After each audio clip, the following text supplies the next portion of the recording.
তো হ্যালো বন্ধুরা, কেমন আছো সবাই? আশা করি সবাই ভালোই আছো। তো ভাই আর আমি বেরিয়ে পড়লাম আজকে। কোথায় যাচ্ছি দেখো। তো চলে আসলাম আমাদের আরমাল স্ট্যান্ডে মোমোর দোকানে মোমো নিতে। তো দাদাকে অর্ডারটা দিয়ে দিলাম। নিয়ে নেওয়ার পর চলে আসলাম আবার রোলের দোকানে। এখানেও রোলের অর্ডার দিয়ে দিয়েছি। দাদাটা রেডি করছে। আজকে আমাদের একটা ছোটোখাটো পার্টি করছি ভাইদের সঙ্গে। আর এদিকে দেখো ভাই কেমন দেখছে, কখন যে হবে। আর সঙ্গে আমি। তো রোল নেওয়া কমপ্লিট। চলে গেলাম মুদিখানার দোকানে। রাত্রে একটু খাওয়া দাওয়ার ব্যবস্থা করা হবে, সে কারণে সঙ্গে দুটো ভাই ছিল। এই যে একটা ভাই, ভাই তো পুরো মজাই আছে সঙ্গে। তো এদিকে আমাদের বাজার কমপ্লিট হলো।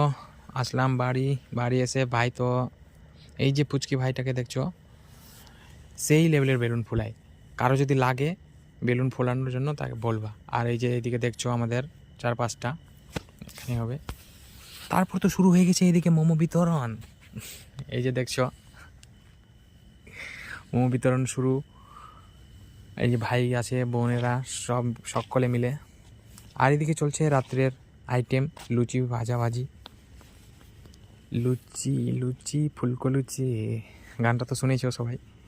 তারপর খেয়ে নিলাম রোলটা টেস্টি ছিল, তাই পুরো লেভেলের লুচি ভাজা কমপ্লিট। তারপর তৈরি হলো আমাদের ডিম দিয়ে পার্টি করব। অবশেষে খাওয়ার পালা। যেহেতু ভাইদের মধ্যে সবার থেকে বড় আমি ছিলাম, সেই কারণে দায়িত্বটা আমার প্রতি বেশি ছিল। তাই সকলকে বসিয়ে পরিবেশন শুরু করলাম। একটা কথা, আসলে আজ যে আনন্দটা ফিল করলাম আমি বলে বোঝাতে পারবো না।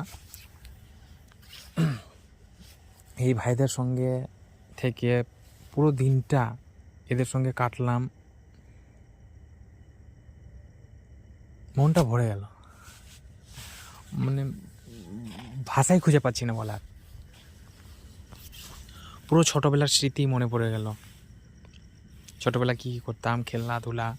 তো আমি বলবো তোমাদের যদি ভাই বোন থাকে তো অন্তত পক্ষে একটিবার হলেও তোমরাও পিকনিক করো, এরকম মজা করো, ভালো লাগবে। ছোটোবেলার স্মৃতিগুলো মনে পড়বে, ভেসে উঠবে। তাই সকলকে পরিবেশন